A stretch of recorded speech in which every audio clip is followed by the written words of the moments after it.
انت اللي ايه؟ اللهم صل على حضرة النبي. كتير مننا بيشوف ناس بتكتب بايديها الشمال، واغلب حاجتهم فعلا بيعملوها بالايد الشمال دي. والاهم من ده المعلومه اللي كلنا عارفينها وتربينا عليها، الناس اللي بتكتب بايديها الشمال عندها ذكاء عالي.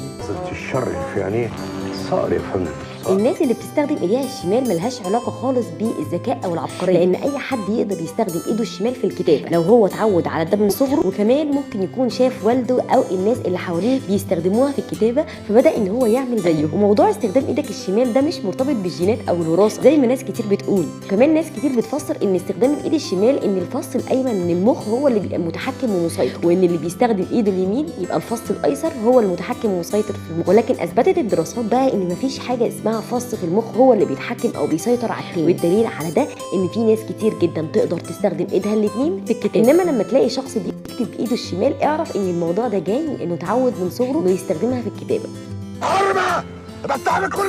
طيب في دراسه انتشرت سنه 2010 قالت ان الاطفال اللي بيستخدموا ايديهم الشمال في الكتابه هيبقى عندهم صعوبه في القراءه بعد كده. كده تكون خلصت حلقه النهارده. استنونا في الخرافات وحكايات جايه كتيره، وسلام عليكم.